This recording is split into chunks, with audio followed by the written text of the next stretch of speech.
como él quería y como él tenía previsto hacerlo. Pues él mismo dice, ¿no? A mí nadie me enseñó lo que tenía que hacer. El Señor Jesucristo, él mismo me reveló lo que tenía que vivir. Él era un convencido de que lo que estaba haciendo y viviendo era inspirada por Jesucristo, ¿no? Entonces, esto es casualmente lo que va a generar los movimientos eh, en toda la iglesia. Indudablemente no va a ser fácil porque va a haber problemas, e incluso algunos sacerdotes, obispos, que le van a hacer problemas a Francisco, ¿no? Y a los frailes, ¿no? Entonces, la cual el Papa va a nombrar digamos, a Ugolino como el cardenal protector de toda la orden, ¿no? Y eso va a ser ya, digamos, un respaldo, digamos, del Papa. Luego ya, como les digo, en la carta bulada va a ser ayudar mucho a poder ya poner énfasis.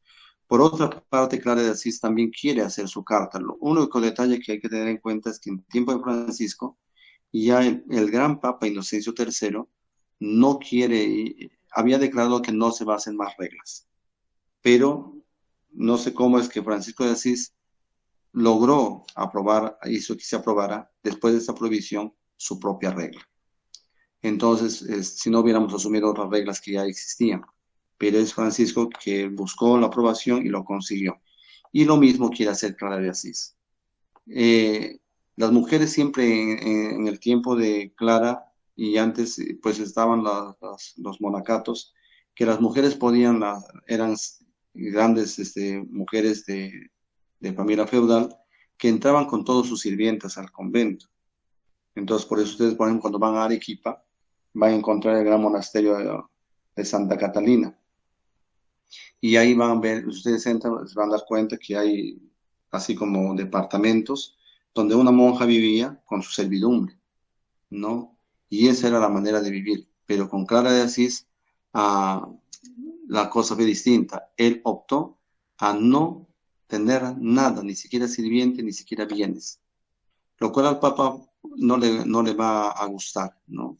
Entonces va a querer que ella acepte a, digamos, a tener bienes por lo menos, o dinero, o lo que sea. Y Clara, nada, se cerró en querer vivir de acuerdo a lo que San Francisco de Asís había optado, ¿no? Entonces, lo cual no le gustó tanto al Papa, pero al final lo aceptó y le dio casualmente la potestad, y justo cuando Clara de Asís estaba en su lecho de muerte, es donde le llega ya por el mismo Papa no, digamos, la aprobación de su regla. Por eso es que también ella, perdón, él y ella tienen una regla propia que tiene para casualmente las dos órdenes, en este caso la primera y la segunda orden.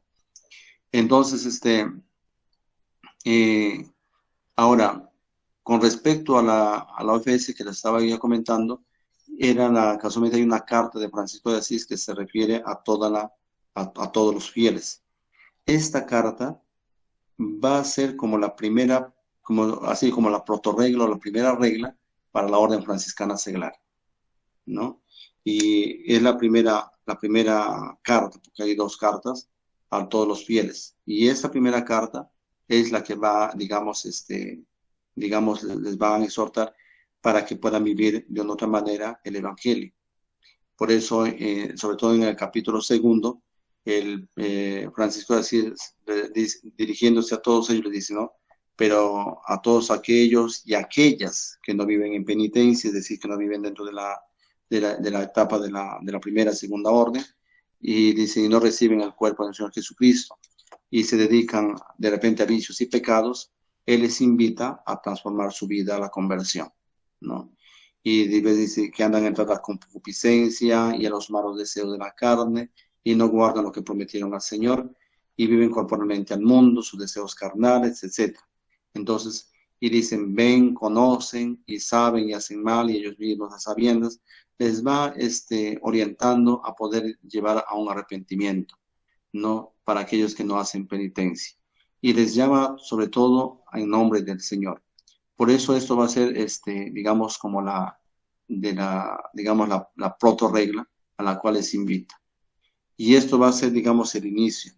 Luego ya en el año 2221, el Papa Honorio III va a aprobar lo que se va a llamar el Memorial del Propósito de los hermanos y hermanas de penitencia que viven en sus propias casas, es decir, a los que tienen familia. Esta va a ser la primera norma de la OFS, o sea, de aquellos que ya tienen familia, pero que quieren seguir este ideal de San Francisco de Asís, lo cual les va a ayudar, digamos, a poder, digamos, de una otra manera, a llevar su vida de una manera más concreta. Entonces, eh, este acto de penitencia no es, digamos, en el sentido que algunos piensan que hay que flagelarse, hay que hacer, digamos, este acto de sacrificio, sino que Francisco de Asís utiliza siempre un término, tanto para las tres órdenes, ¿no? Metanoia, que es una palabra griega que significa cambio de vida, cambio de mentalidad, ¿no? Es una transformación del corazón, sabiendo que tenemos que hacer un proceso, un recorrido de cambio de El lo que fondo es difuminado. Además, podemos a una actitud más positiva, más cercana a Dios, pero desde el Evangelio. Por eso es que Francisco insiste tanto en las tres, digamos, órdenes y a vivir el santo Evangelio de nuestro Señor Jesucristo, que el Evangelio sea norma y regla para nuestra vida. Es más, que el Evangelio incluso sea, digamos, la raíz y fundamento de nuestra oración y de nuestra meditación en nuestra vida. Entonces, Francisco, casualmente en el capítulo segundo de esa carta, invita a todos aquellos a quienes lleguen las letras de esa carta, ¿no? Que con la caridad de Dios, que reciban venidamente, con amor divino, ¿no? Las susodichas odoríferas, o sea, que tengan las palabras perfumadas de nuestro Señor Jesucristo. Y los que no saben leer, no olvidemos que en ese tiempo el analfabetismo era bastante, ¿no? Hagan que se las lean muchas veces y reténganlas consigo junto con otras santas obras hasta el fin, porque son espíritu y vida, ¿no? Y los que no hagan esto tendrán que dar cuenta en el día del juicio ante el tribunal de nuestro Señor Jesucristo. También San Francisco de Asís advierte cuando no aceptamos las palabras del Señor. Entonces ya tenemos casualmente, digamos, ese proceso que hay cambio desde una protorregla ya a una regla oficial o normas, que se llama así el Memorial del Propósito, ¿no? De las hermanas y hermanos de la penitencia que viven en sus propias casas. Y esta vez va a ser aprobada canónicamente, es decir, con una bula, ¿no? En el año 1223. Bula se llama al decreto, ¿no? Cuando alguien habla en la iglesia no hablamos de decreto supremo, sino hablamos de bula papal, ¿no? Entonces, mediante una bula ya aprobada canónicamente, ¿no? Es decir, ya de manera oficial, y ya se aprueba en el año 1923, ya llamándola ya como tercera orden, ya luego en el año 1930 se pone ese nombre, ¿no? Primero era casualmente para los hermanos que viven en penitencia y hermanas en sus casas. Todavía no está con ese título de tercera orden, no OFS, sino de los hermanos y hermanas que viven en penitencia en sus casas, de acuerdo casualmente al ideal de San Francisco. Luego ya en el año 1230 se va a reconocer ya como tercera orden, ¿no? De San Francisco. No olvidemos que Francisco de Asís ya había fallecido porque él muere en el año 1226.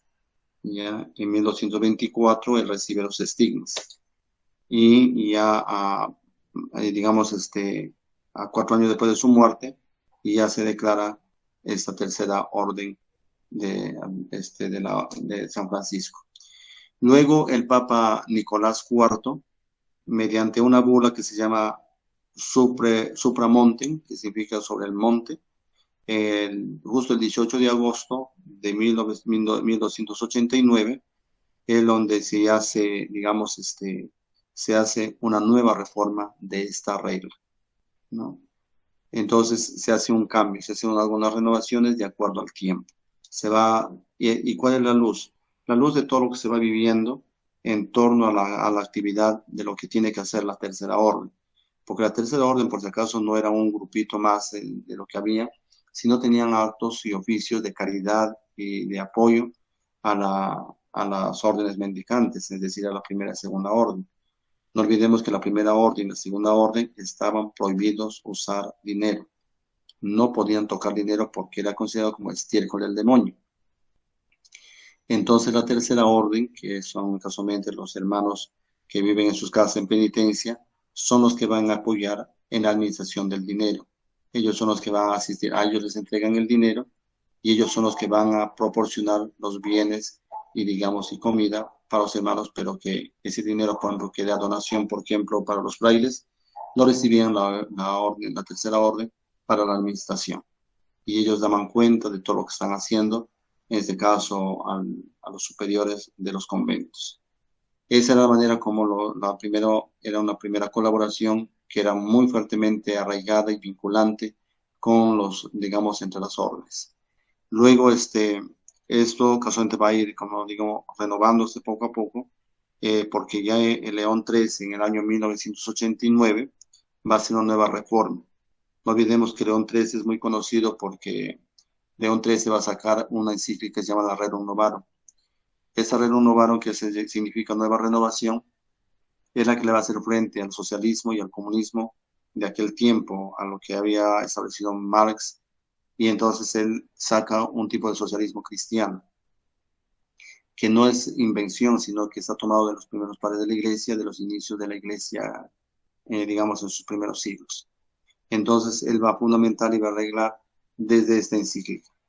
Y este papa es el que va a crear, va a reformar, digamos, con la bula Misericordiae Filius, la misericordia del Hijo de Dios.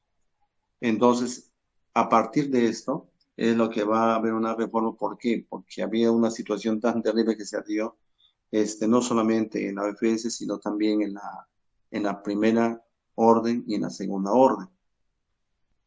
Ustedes saben que en la primera orden comenzó a haber desmembramiento.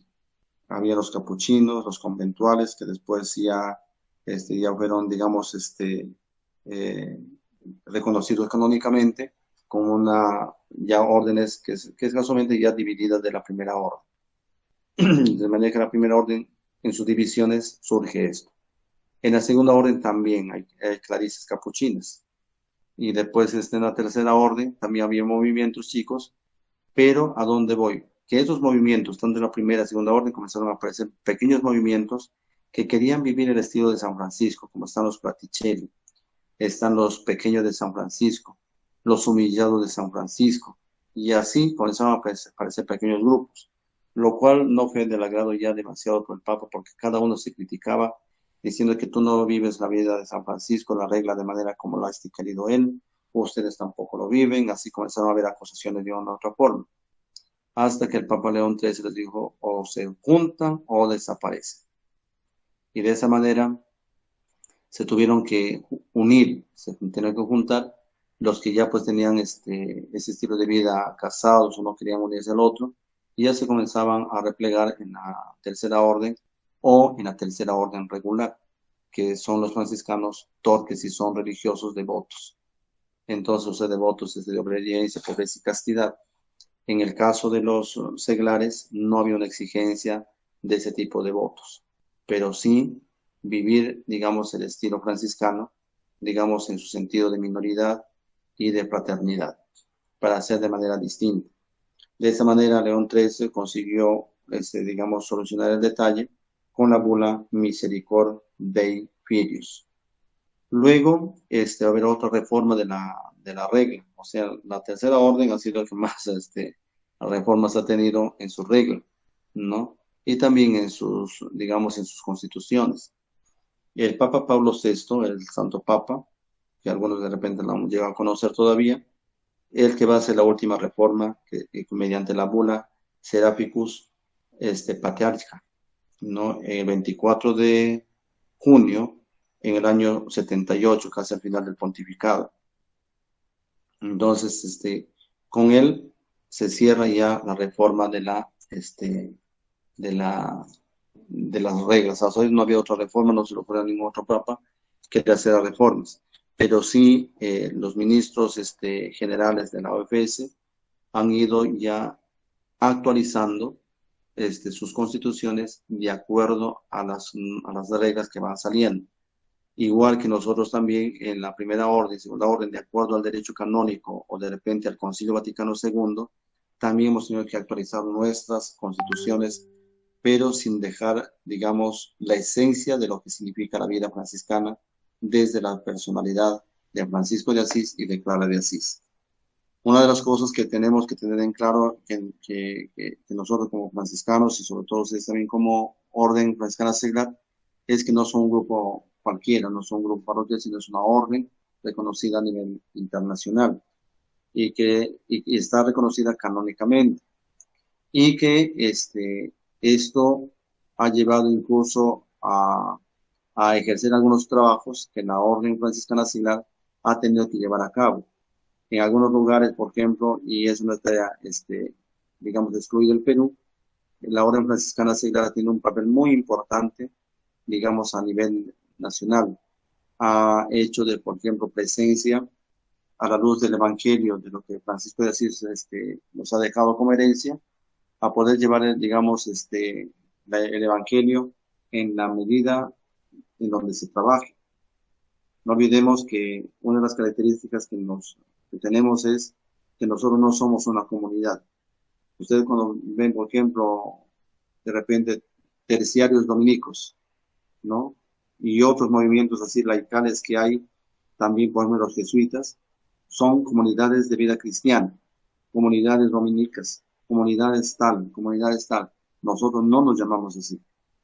Sobre todo, por ejemplo, la orden franciscana seglar, son fraternidades, igual que nosotros. Somos fraternidades. ¿Y qué diferencia hay entre una fraternidad y una comunidad? Más que diferencia, la fraternidad es la manera radical de vivir la comunidad, ¿no? Es decir, en una comunidad están, sí, miembros de un instituto, sea seglar o sea religioso. En el caso nuestro, no somos una fraternidad porque estamos compuestos de hermanos. Y cada uno tiene que mirar al otro como un don de Dios. Cada hermano que llega a tocar la puerta o de repente querer formar parte de la hermandad, en este caso de la orden, es un don de Dios y tiene que acogerlo como tal, como un don de Dios, con alegría. Y decir como Francisco, ¿no? Que nos enseñó a decir, y el Señor me dio hermanos. Quizás muy diferentes humanamente hablando, con caracteres diferentes, pero es un don de Dios a la cual hay que saber guardar, hay que saber cuidar y hay que saber también hacerle crecer en la fe. Y eso lo vamos a hacer en la medida que nosotros nos identifiquemos con el carisma. No solamente, digamos, paralizados digamos, con eso, sino al contrario, tener en claro de que la vida franciscana tiene un aspecto más que la minoridad. La minoridad es el sentirnos que todos somos iguales y no es uno más que el otro. Por más que yo tenga, por ejemplo, el papel de ser superior de repente en una casa, no quiere decir que yo voy a sentirme por encima de los demás, ¿no? Sino al contrario, soy servidor de los servidores, ¿no? Entonces siempre soy hermano entre los hermanos. Y estos son los que nosotros tenemos que ubicarnos. Unos personajes que han dejado huella, por ejemplo, en la historia del Perú, y más que del Perú, en el mundo, ha habido, ¿no? De la Orden Franciscana Seglar. Ahí tenemos, por ejemplo, los patrones, que ha sido el rey Luis, San Luis, rey de Francia. No es cualquier Luis, porque no olvidemos que hay varios Luises seguiditos. Uno de los Luis murió decapitado, es Luis XVI, pero del que estamos hablando es Luis IX, ¿no? Luis IX, que ha sido un gran rey en Francia, ¿no? Que todos tienen que repetir ese reinado porque ha sido un rey realmente muy caritativo y construyó albergues para los pobres, hospedaje para las ancianos de la calle, hospitales, etc. Entonces es un hombre que se identificó, que conoció casualmente el carisma de la orden franciscana, solamente que no podía renunciar a sus derechos de rey, pero lo ejerció, digamos, como seglar, como hombre seglar, no de la tercera orden. Y ahí también tenemos a Santa Isabel de Hungría. Santa Isabel de Hungría, igual que Luis, rey de Francia, que también igual. Comenzó a dedicarse al trabajo y crecimiento también de la población, de todos, digamos, la gente que tenía en su reino, y también creando y apoyando a los pobres y creando hospitales. Y en todos sitios que ha habido siempre una hermandad de, digamos, una orden franciscana seglar, al menos yo he encontrado siempre a los patrones ahí presentes, ¿no? A los dos. Solamente aquí en la Merced no he encontrado ninguna imagen o un cuadro por ejemplo, de San Luis Rey de Francia y de Santa Isabel de Hungría, ¿no? Entonces sería bueno que ustedes de repente un poquito ahí también conozcan lo que ellos hicieron en su reinado. Después tenemos a otro de la tercera orden de la OPS, a Miguel de Cervantes Saavedra, ¿no? Él también era miembro de la OPS y sabemos quién es él, un gran escritor. Después tenemos a Tomás Moro. Tomás Moro tiene una particularidad. No olvidemos que Tomás Moro existió en la época del Papa Pablo IV, me parece que es un hombre donde había mucho nepotismo. Y Tomás Moro era, digamos, el sobrino de este Papa. Tanto así que, bueno, él como retribución apoyaba a su tío, al Papa, pero luego de su encuentro y formación también, no solamente jesuita, porque también tenía maestros jesuitas, se va a encontrar casualmente con esta regla de la tercera orden y se va a ser miembro casualmente de la tercera orden seglar. Y va a comenzar una vida de ascetismo, una vida de cambio, que va a dar testimonio no con sus normas y formas de vivir dentro del Vaticano, sino con su forma de vida franciscana, lo cual el Papa a su tío no le va a gustar, porque él quería que sea un hombre muy, digamos, de mucha majestuosidad, mucha opulencia, mucho poder, que demuestre, ¿no? Lo cual no le va a gustar al tío, pero él igual sigue. Tanto así que va a prohibir que nadie le visite a él, que no sean de la curia, que sean dominicos, franciscanos, no quería que lo visiten, no, ni jesuitas. Pero ya en Tomás, y digamos Moro, ya estaba metido ya la semilla y él va a comenzar a vivir una vida muy ascética hasta el día en que murió. Y por eso hay un cardenal que va a hablar, ¿no? Tomás Moro dejó más huella con su vida que con sus decretos, ¿no? Y por esa vida ascética que él vivió, y tanto así que de un momento a otro que lo han visto mucho, digamos, muy alzado de repente en el trono, digamos, con su autoridad, de repente le vieron bajar de un solo golpe, que a pesar de su dignidad que tenía, comenzó a ser cercano con todos los que llegaban. Y eso impactó más en la curia vaticana. Y entonces, eso por eso no le va a gustar eso a su tío. Él quería que todo el mundo le temiera a su sobrino. Al final no le temían, pero todo lo quería, ¿no? Al final se hizo respetar, no por la autoridad que tenía, sino por el amor que él dio y que también le tenían a él, ¿no? Por su imagen moral, por su actitud, no se aprovechó ya, digamos, ya cayó pues en el nepotismo por ser sobrino del tío, pero él ya tenía que vivir una vida ascética, que lo demostró realmente con la cercanía con los demás, de la cual era muy respetado por su vida moral e intachable. Después tenemos también a Santa Marita de Cortona, luego al obispo San Carlos Borromeo y el último que tenemos también muy conocido, Juan XXIII, el Papa bueno, que también era parte de la orden franciscana seglar. Otro detalle también es que Santa Rosa de Lima, él ya quería ser parte de la orden, pero al final no sé cuál ha sido el motivo, que no fue admitida. Creo que ha habido falta de comunicación en la cual están unas crónicas, pero cuando ella murió, ella al final entró a las terciarias dominicas. Entonces, pero cuando murió, le encontraron que debajo de su hábito dominicano estaba el cordón franciscano, como que manifestar que siempre ha vivido en su corazón el deseo de ser terciaria franciscana.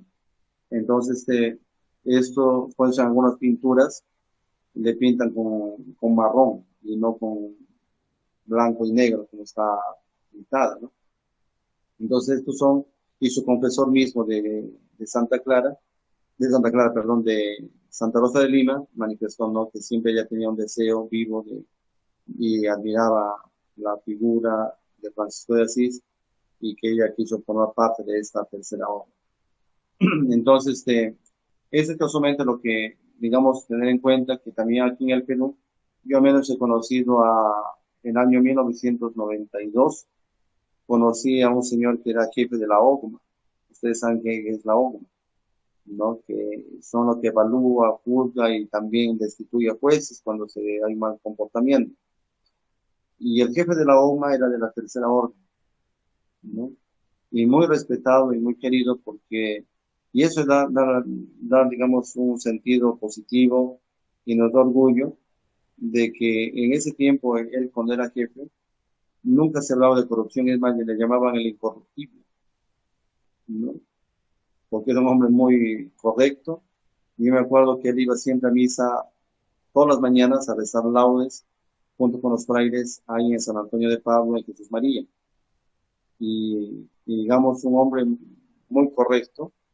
Y por eso digo, si yo tengo una vida intachable, que nadie le acusó de corrupción, que estaba ocurrido con la gente por ahí, favoreciendo de repente a algunos jueces corruptos, no.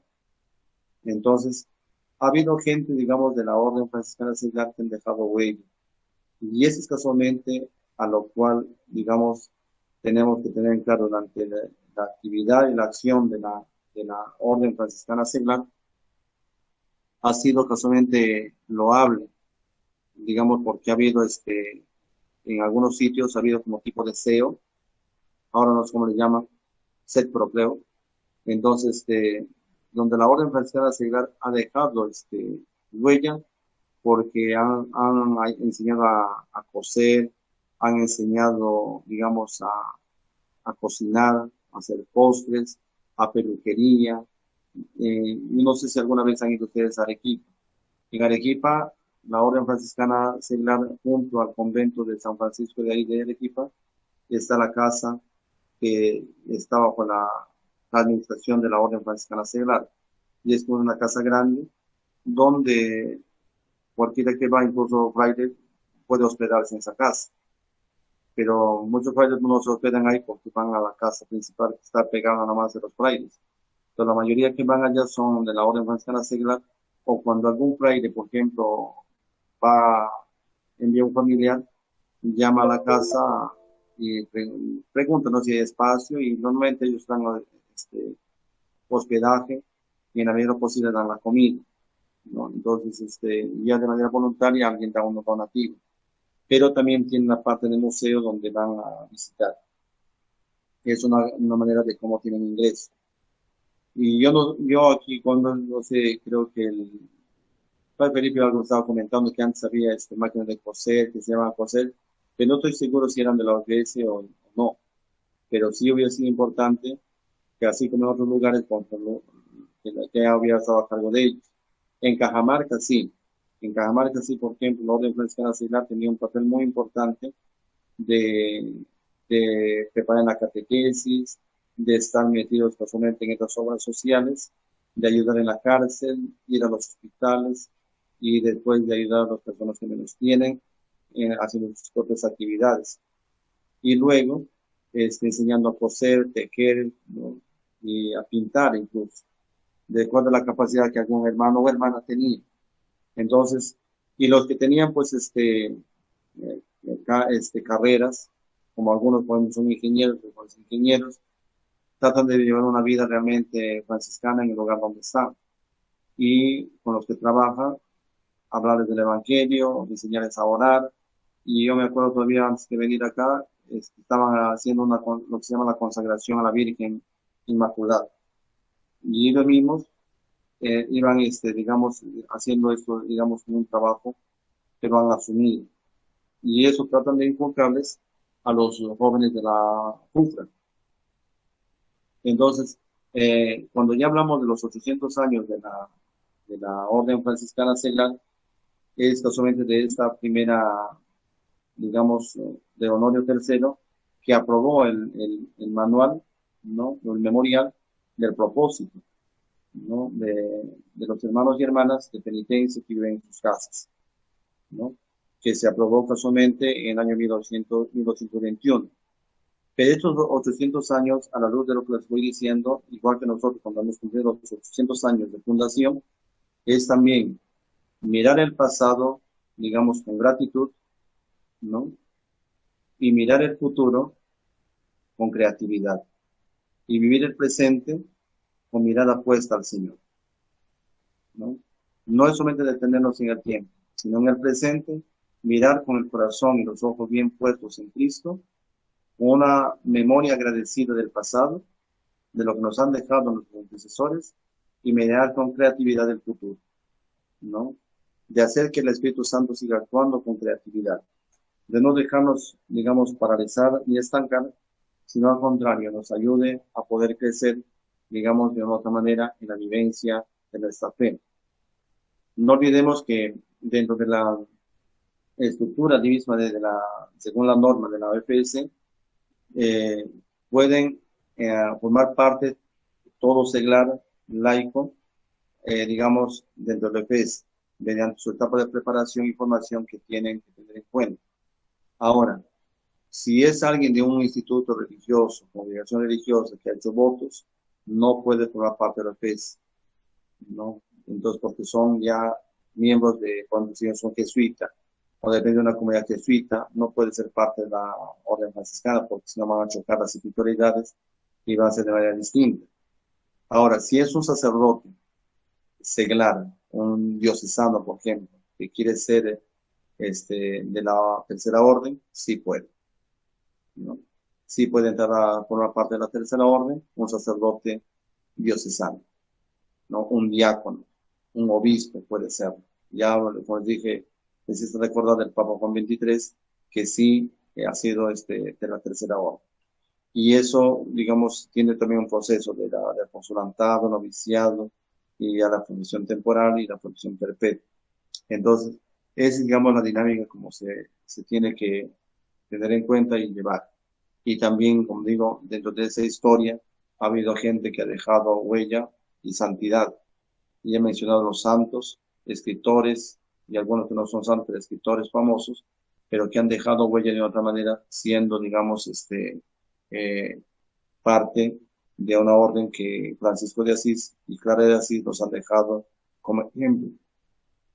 Dentro de las organizaciones de la fraternidad, de la OEPS, según la norma última que han sacado, tiene que haber ministro o ministra. Ahí no hay exclusión de que solamente ministro. No, puede ser un ministro o puede ser una ministra. Puede ser regional, nacional, regional y local. Dejando a un lado, pues ya sabemos que hay a nivel de toda la orden ministro general o la ministra general, ¿no? Entonces, después de eso hay un viceministro o viceministra, un secretario, una secretaria, un responsable también de la formación o animador de la formación, un ecónomo, una ecónoma que lleva, digamos, las cuentas, ¿no? Y después tiene que haber un animador de la NIFRA porque tiene que haber semillero, ¿no? Los niños se van formando en el pedal de la orden franciscana y en la cual nosotros llamamos NIFRA, por eso los niños franciscanos, y después está la JUFRA, ¿no? Que también es tiene que haber uno que, ¿cómo se llama? Relaciones mutuas, ¿no? Porque también dejarles su espacio a los chicos para que ellos también ayudándoles en este crecimiento. No hay que caer en esa tentación como algunas fraternidades de la OFS, a veces que querían imponerse ante la JUFRA. Y ustedes saben, los jóvenes de hoy día, si en casa no va, cuando a veces con el papá y la mamá quieren rebelarse más que con personas mayores, dicen ellos nos quieren mandar acá, nosotros somos un grupo y al final hay que tomar conciencia y no hay nada mejor que una cercanía más fraterna, mediante consejos, orientaciones, participar en las actividades que ellos también tienen, que les invitan y estar en una buena relación. Mucho depende de cómo lleve a efecto el que esté encargado de relaciones mutuas con estos dos movimientos que van a alimentar como semillero a la OPS, porque una vez que termina su etapa de Jufra, cuando ya son más adultos, ya podrían entrar a formar parte de la OPS o pueden entrar a formar parte de la segunda orden, las clarisas, o pueden entrar a formar parte de la primera orden. Ha habido jóvenes que han sido Jufra y después cuando ya se han hecho jóvenes se han entrado al convento y se han hecho frailes. Ha habido también mujeres que han entrado a la segunda orden y se han hecho clarisas, o de repente se han hecho parte de una comunidad religiosa franciscana. Es decir, la Jufra y la Nifra son semilleros de vocaciones y ojalá que si en caso no entran a ninguna de las primeras y segunda orden, entren a formar parte de la tercera orden. Por eso es imposible, digamos, imposible no poder, digamos, dejar a esto a un lado, hay que hacerlo, ¿no? No hay que ver, digamos, como una imposibilidad, sino como una posibilidad y como un don de Dios que nos pone en el camino para hacer la realidad. Y no hay que detenernos, hay que aprovechar estos semilleros para que ellos vayan trabajando ya desde muy jóvenes y muy niños, digamos, este carisma que no lo podemos olvidar. Y tenemos que generarlo, porque somos una orden que ya tiene 800 años y que la cual ha dejado huella a lo largo de toda la historia de la Iglesia y a la historia del Perú, ¿no? La historia también universal, a la historia de cada pueblo. Entonces, cuando ustedes ven, por ejemplo, las crónicas de la época de la colonia, siempre hay elogios de la orden franciscana, no solamente de los frailes, sino también de la segunda orden y de la tercera orden, ¿no? Y que esa huella no la podemos borrar así nomás, a veces con nuestras acciones, sino hay que saber, nosotros también del tiempo de hoy, hay que saber dejar huella. Y todo depende de nosotros cómo actuemos y seguir adelante. Ahora, dentro de esa estructura que estaba hablando, también están los vocales y el animador espiritual, el asistente o animador espiritual, que necesariamente tiene que ser de la primera orden, no que les debe asistir espiritualmente para animarlos a seguir adelante, darle la formación adecuada y que responda también a algunas inquietudes que ustedes pueden tener a nivel espiritual, ¿no? La cosa es que vivan plenamente su vocación como seglares desde lo que Francisco de Asís nos ha dejado. Bueno, no sé si hay alguna pregunta, alguna inquietud de parte de ustedes, pues aquí estamos para aprovechar este pequeño tiempo que queda.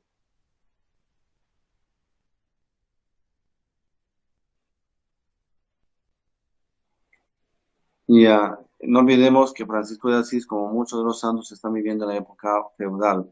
Estamos hablando de la Edad Media. Y había mucha influencia de la filosofía griega, en la cual el cuerpo es la cárcel del alma. Y por lo tanto hay que torturarle y todo lo que vamos haciendo es producto de la concupiscencia a la cual nuestro cuerpo se deja dominar. Entonces él habla casualmente de un juicio, no, hay un juicio próximo y un juicio universal en la mentalidad y que también en ese tiempo algunos todavía lo manejan. El juicio próximo es cuando tú te mueres y ahí mismo viene, digamos, la sentencia, ¿no? Que está también dentro de la doctrina de la iglesia. Si tú te portas mal, ya sabes, tienes que rendir cuentas a Dios, ya sea de manera al instante, o a esperar el final de los tiempos para que cuando ya Cristo venga y todos resuciten y se rinda cuentas también de la misma manera. Entonces, cuando nosotros hablamos de una condenación, solamente que Francisco de Asís tiene digamos, una concepción de que la condenación para él no es una condenación que viene directamente de Dios, ¿no? Sino es porque para él es un Dios de amor. No olvidemos que en la espiritualidad franciscana, Jesús no viene a hacerse hombre por nuestros pecados, ¿no? Eso no es la causa. La causa para la que Jesús viene a nuestra historia es porque nos ama, ¿no? Y por amor es la que viene a salvarnos y a redimirnos del pecado y de la muerte. Entonces, ante esto, Francisco de Asís es quien rechaza el amor de Dios y se condena, ¿no?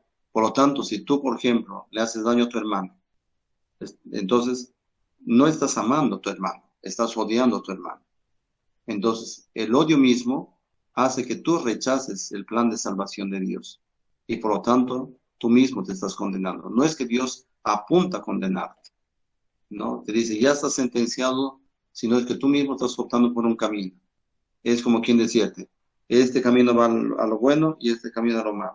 Entonces, con tu actitud, ¿qué estás haciendo? Estás eligiendo el otro camino que te lleva a la condenación y no a la salvación. Entonces, Francisco de Asís, cuando habla casualmente de las cartas, va advirtiendo, si ustedes eligen este camino que es de perdición y de muerte, están eligiendo la condenación. Y por tanto, así como hablan en el tema jurídico, ipso facto, ya estás condenado. No es que Dios te está condenando, sino que tú mismo buscas la condenación. ¿A dónde vas? La condenación es el que tú eliges. Es lo mismo aquí, por ejemplo, cuando te vas a, cometes un asesinato, ¿no? Y te llevan al Poder Judicial y el juez dicta la sentencia, ¿no? Dicen 5 años de cárcel y ahí viene el hecho. ¿Es el juez que te condena o eres tú quien ha elegido la condenación? Entonces, de principio, del fondo de la ley, es que tú has elegido la condenación en cuanto has cometido un delito. El juez simplemente lo que está haciendo es declarar lo que tú ya has elegido, ¿no? Es el papel del juez, de decirte el camino que tú has elegido, que ya te condenaste en el momento en que cometiste el asesinato. Entonces, igual nosotros también, en el proyecto de Dios, Dios nos ha elegido, nos ha dado un camino, y lo que tienes que hacer para conseguir ese camino, amar. Y cuando tú amas, haces cada detalle de afecto, de ternura, etcétera. Pero si tú eliges lo contrario es porque estás buscando ser condenado y no ser salvado. A eso apunta Francisco de Asís.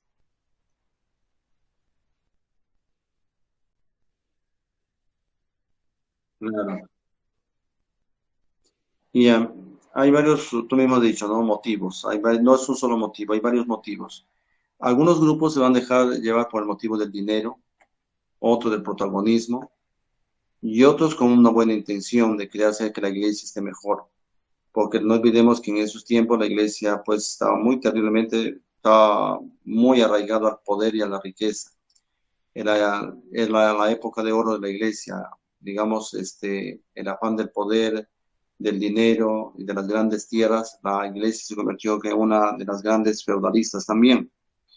Entonces, ante esto va a haber unos movimientos como son los cátaros y los albigenses, que van a comenzar a criticar a la iglesia por esa actitud y van a optar por una iglesia más pobre. Y entonces es ahí donde comienzan ellos a rebelarse contra la iglesia y a generar esas iglesias de esos movimientos, en la cual comienzan a crear una iglesia totalmente distinta a la iglesia católica, porque ellos dicen que la iglesia no está viviendo el evangelio. Entonces, Francisco de Asís también vive ese tiempo, vive esa realidad, y, y primero escucha casualmente en la cual el Cristo de San Damián le dice, mira, mi iglesia se está cayendo, repárala. Pero como él ve la estructura material que se está cayendo, él piensa que es la estructura material y comienza a preparar materiales para reconstruir. Por eso reconstruye San Damián, la iglesia de San Rufino, y hay una iglesia que ahorita no me acuerdo el nombre, que son tres iglesias que reconstruye.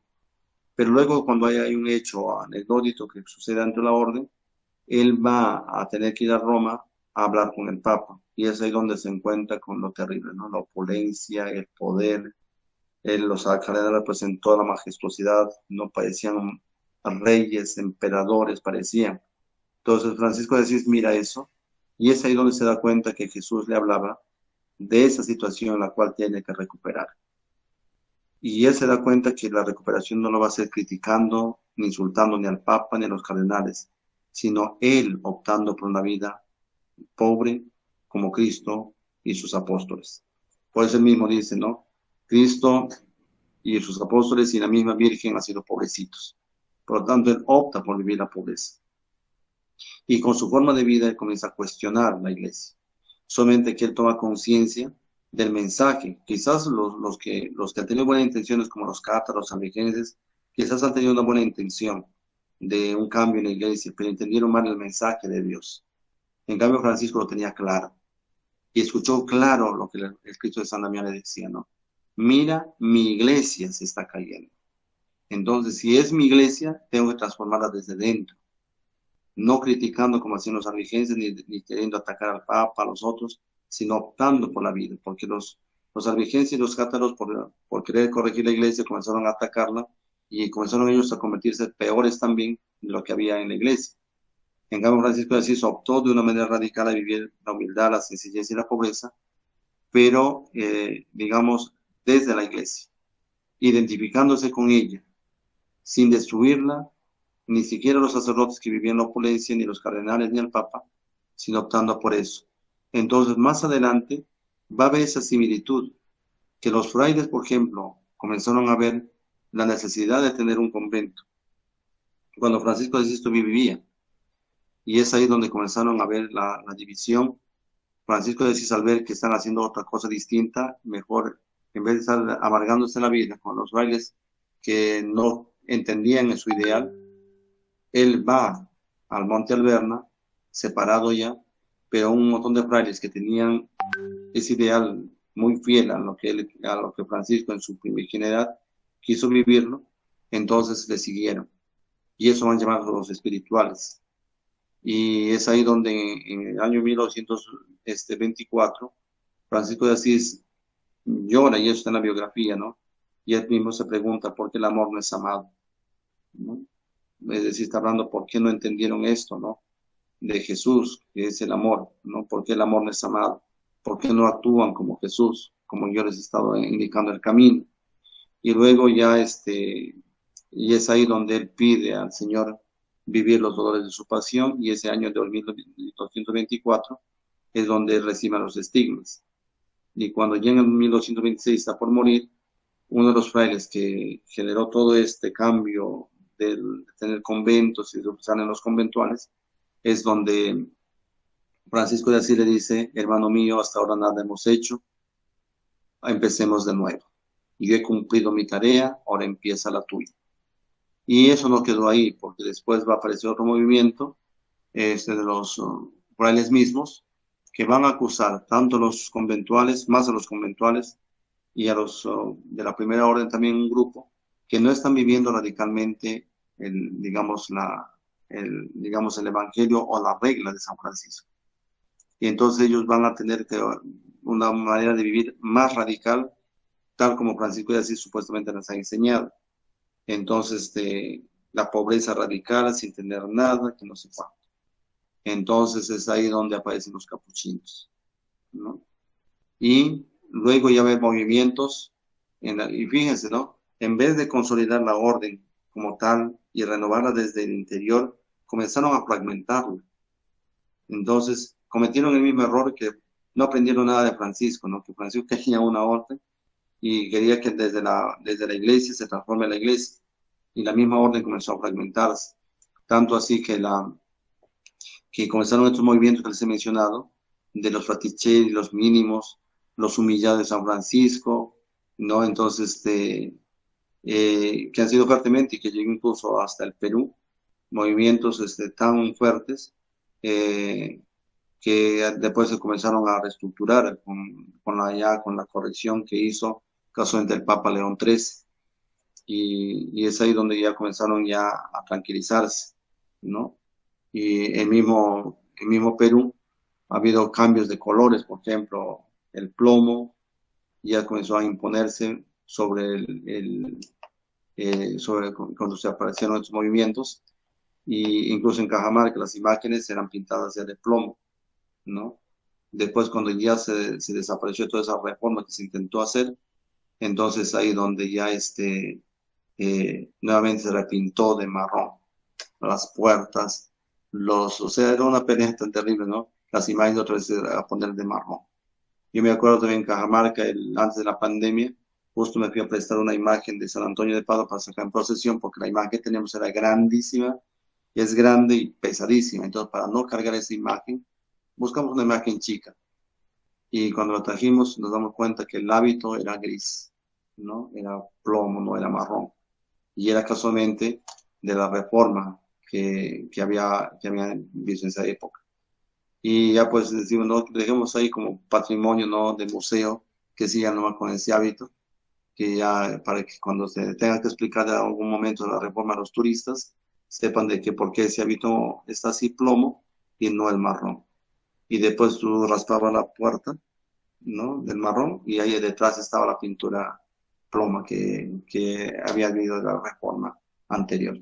Eso casualmente es lo que había sufrido la orden y por esos motivos de acusarse uno a otro de que no se están viviendo radicalmente la regla, pues ha sido casualmente una de las cosas. El casualmente el Papa Francisco, en una reunión que hubo entre los ministros generales, él mismo, así de una manera sutil, les estaba diciendo, yo creo que ya tienen que vivir también la unificación y no estar divididos, ¿no? De repente, en el futuro, ojalá pues que ya deje de haber capuchinos, conventuales, espirituales y que sea una sola orden como fue en inicios y como era casualmente el pensamiento de Francisco y no estaría pues, nuevamente, queremos, como decía Juan Pablo II cuando visitó en Constantinopla, él decía a la gente, ¿no? Les doy un mandamiento nuevo, que todos seamos uno para que el mundo crea, ¿no? Divididos no, que no damos testimonio. Así es.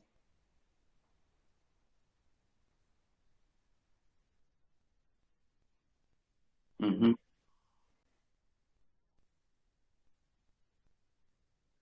No, no, tampoco es a dedo ni tampoco es se escoge, simplemente una de las cosas que tenemos en cuenta es la acción del Espíritu Santo, que es el que nos impulsa. Por ejemplo, la orden franciscana, si hablamos solamente de la orden franciscana un poquito, es que cuando en tiempo de Francisco de Asís, cuando él vivía todavía había más de 3.000 frailes, que Francisco de Asís nunca se imaginó tener esa cantidad, como les dije al comienzo. Después ya comenzó a crecer mucho más, era la orden más numerosa que hubo en el mundo, hasta ahora es la más numerosa. Entonces los frailes comenzaron a expandirse para la evangelización y tanto así que llegaron junto con los conquistadores acá al Perú, entrando pues por El Salvador, después Panamá y al Perú en Cajamarca de manera particular, estaban las dos órdenes mendicantes, dominicos y franciscanos. Después pues la situación que hubo con Atahualpa, y ya los franciscanos fueron expulsados por Pizarro, y fueron a Panamá para luego regresar. Solamente los dominicos se quedaron para lo que había sucedido con Atahualpa, con la caída en la plaza de Cajamarca. Luego ya la orden comenzó a expandirse, no porque ellos necesariamente querían, sino porque como veían que eran más numerosos, la iglesia iba pidiendo su colaboración para que se iban evangelizando. Solamente que había una norma de que no, los frailes no podían establecerse necesariamente en un lugar, de manera que ellos eran como los que hablan trocha, ¿no? Y evangelizaban, una vez evangelizaban las catequesis, iban avanzando, y las nuevas órdenes venían, por ejemplo, los agustinos, los jesuitas, iban entrando, y ellos sí se asentaban en esos lugares, ya evangelizadas por los franciscanos, y los dominicos también se iban quedando. Entonces, ahora en este tiempo, pues, el, los obispos pues, necesitan religiosos o necesitan cubrir ciertas zonas.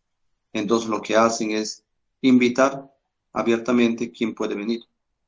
Entonces hay congregaciones que se ofrecen, dicen, ah, yo tengo gente y me puedo ir.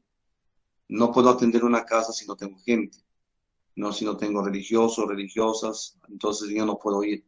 Entonces, pero la invitación es abierta. Si yo, por ejemplo, como congregación en mi capítulo general o en mi capítulo provincial, me doy cuenta, por ejemplo, necesita en tal sitio. El obispo nos ha mandado una carta invitándonos a poder participar en ello, no a trabajar en su jurisdicción.